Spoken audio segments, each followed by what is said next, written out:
Hello everyone, welcome to the Kukulli Bushcraft channel. Okay, so we've got a day off work today and yeah, we've got quite a bit to do, or at least I've got quite a bit to do, apart from all the housework and clearing all of the snow from the yard. It's been snowing so much the last few days. We've got a few little handicraft projects. So this is Philip. Hi. Philip, what are you doing, mate? So Tim helped me build a knife over the past couple of months, and now it's finally done, and I think the plan's going to be to make a sheath for it. Okay, so I'm going to be showing Philip how to make a very simple, quick, basic knife sheath from leather. I also have a few of my own leathercraft projects. Yeah, I've got one of these, which is an axe cover and belt loop. So this is Finnish Army from the Winter War era. It's intended to go with a Bilnat or Hetta Huskies Kemi model style axe. So I'm going to fix this a little bit if I can, because I don't know if you can see that, there's a little bit of a cut in the top. So I'm going to try and do some kind of a repair, and I intend on making at least one copy of this. I've got a couple of these axes and I think this is actually quite a nice design. Also, I've got the prize draw coming up for my 1,000 subscriber giveaway. So I'm making a little ferro rod with a ferro rod holder. So the idea of this is it's based off the Sami knife sheaths, which is a bit of antler with a bit of leather around the top, and yeah, I'm going to add a bit of leather to that. So plus I'm going to try and make a spoon. Yeah, also I'm going to have to put something on this to condition it a little bit. I've got this horse grease, grasa de caballo. It might make it a little bit soft, but yeah, it's certainly going to be better than it is now. Okay, so we've got a load of leather, we've got rivets, we've got... What colour do you want your knife sheath? I don't know. Okay, so we've got a nice dark brown pigment, because the leather we've got is fairly pale in colour. So if you want it pale, then that's good. If not, I'm probably going to run out of both time and leather for the things I've got in mind, but we'll at least get a knife sheath done. Yeah. Right, let's get cracking on that now. Okay. Well, Philip, where are you from? I live in Belgium, but my parents are American and German, so I'm from kind of all over the place. And what made you want to work with sled dogs? I've always liked dogs. I'm thinking of also studying veterinary science, so that's part of the reason. Do you still like dogs? Nah, not really. I thought so. I thought so. Especially puppies. Especially puppies. You can tell our experienced guides from our new guides when we're having a litter of puppies. All the new guides are, oh, puppies, oh, lovely. The experienced guides are, oh, puppies. Right, so we've got a bit of cardboard. So do you want to fold that in half? Sure.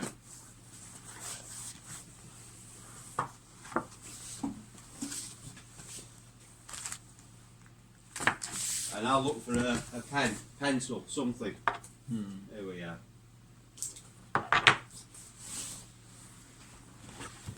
As if you can fold it in half. The other way. The other way may be better.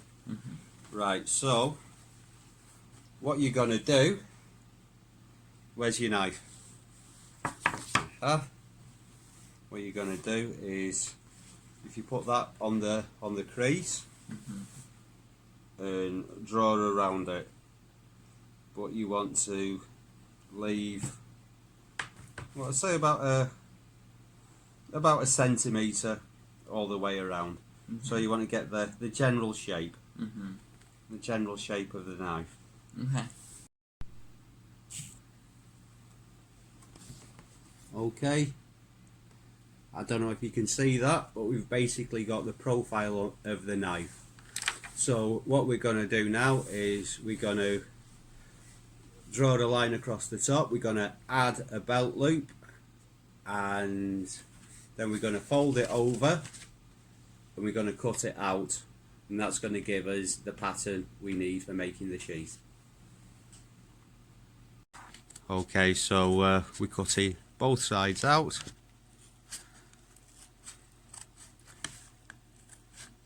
And maybe go larger rather than smaller. Okay. Because we can always cut a bit more off later. Like there. Yeah, just draw it to the end. It could do with being a little bit longer than that, the belt loop. Yeah. Ready? Yeah. Already filming, mate. Okay.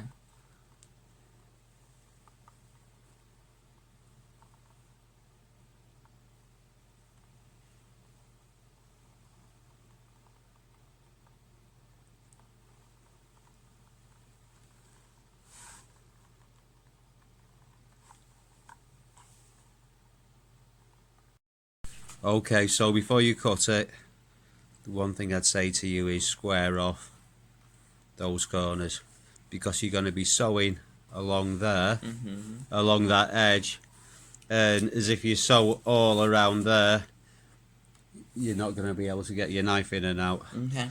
So that wants to be straight up there. So you're also going to want to cut an extra piece off one of these sides, and yeah, we're going to incorporate that into the sheath. I'll explain to you why at the time. Now we're cutting the welt.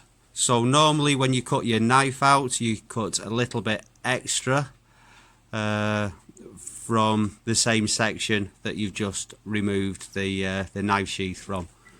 So because then you've got exactly the right profile. We're using this now because we're just using up a useless offcut. But what the welt does is it sandwiches along there between the two halves, in that portion there where my thumb is, and what it does, it stops the blade of the knife from cutting through the stitching.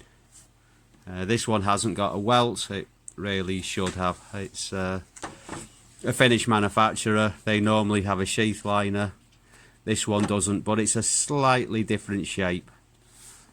It's a Järvenpää engraving knife, so there's less chance of that actually cutting through the stitching.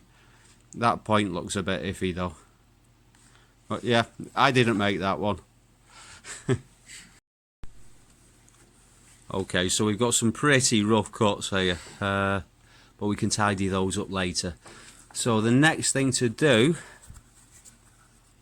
is to attach the belt loop, because as if we do it later, then we're not going to be able to cope. So when the sheath's closed up, we're not going to be able to stitch that, so we're going to do that now.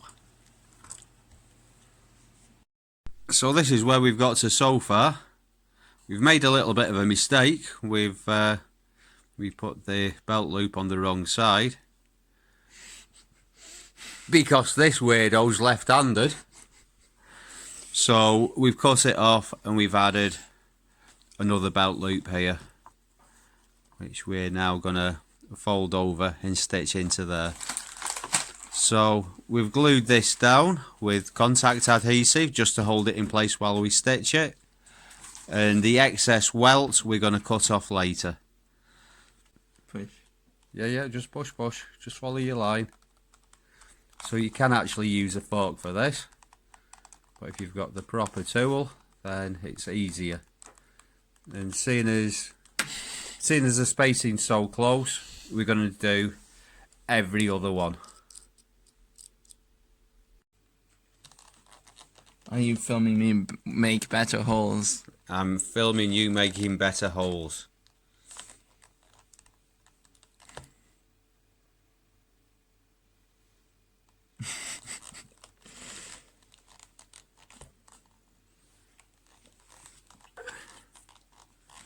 How many holes do you want? just do 3 for now, and then you can make a quick start. Well, I've done 4. Yeah, those are better. Okay. Those are definitely better. Okay. So.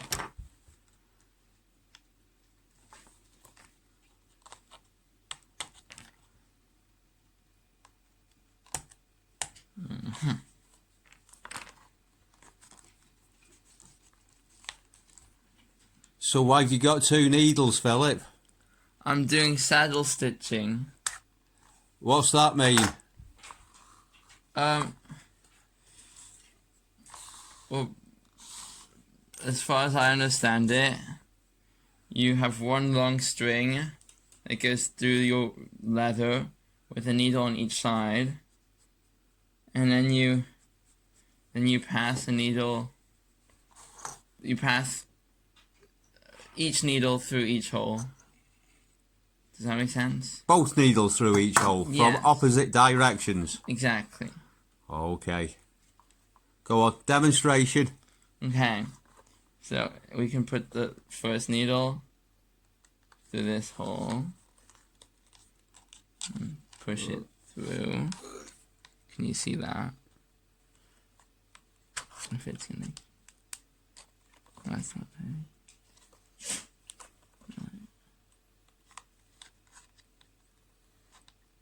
Whatever. Okay. Okay, that's going to be the back of the sheath anyway. Yeah.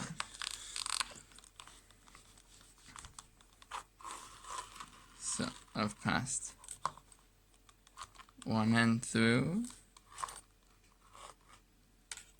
and then take the second needle and pass it back.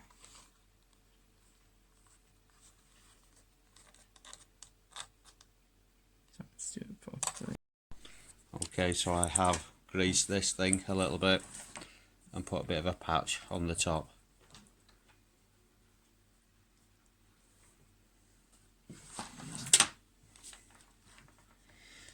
So I'll get round to making some more of those one day.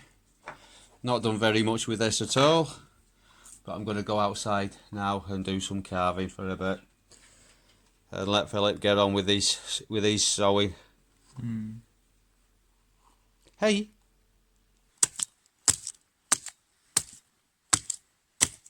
And I've got an old dead piece of birch, but the nice thing about it is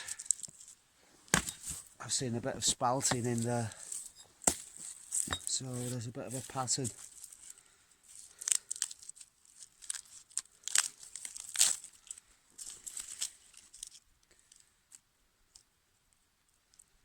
Yeah, there's some soft pithy stuff right in the centre. I'll get rid of that, but if I can keep some of those black lines,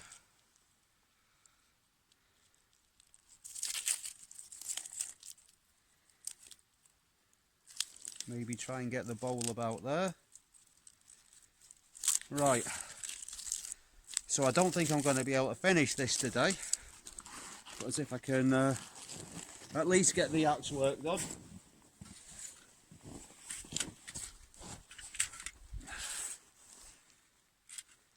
Then the knife work I can maybe do inside at some point. This is a Fisker's axe, by the way. This is one of the oldest axes you're ever likely to see with a Fisker's name on it. It's a Bilnaz. They were bought out by Fisker's in sometime in the mid 20th century, but they didn't start putting the Fisker's name on them until the early 1980s, if I remember rightly. And then shortly after they stopped making this kind of axe entirely, unfortunately, because it's quite a nice design of axe and extremely robust.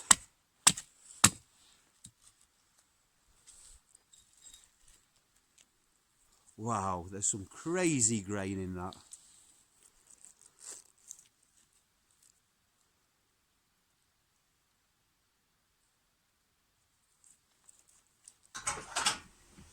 Do I need to try and get inside too?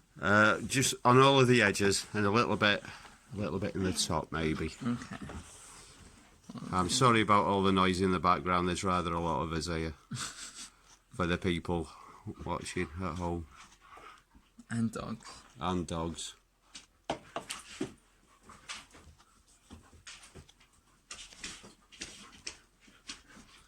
Okay, so we've still got a few holes in the front. You see there where we got the belt loop on the wrong side. You can even that out a little bit there maybe. But we're going to put a patch or something on the top of that.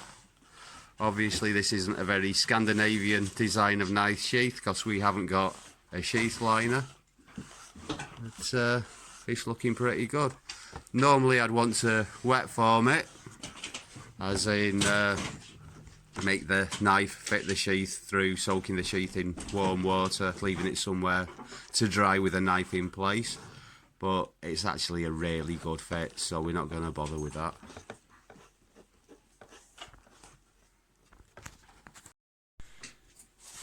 Not with the Christmas tree in the background, that's just wrong. We haven't still got a Christmas tree up. Thank you very much for watching, everyone. And please like and subscribe, and I'll see you all again soon for another Googly Bushcraft video. Bye for now. Say bye, Philip. Bye.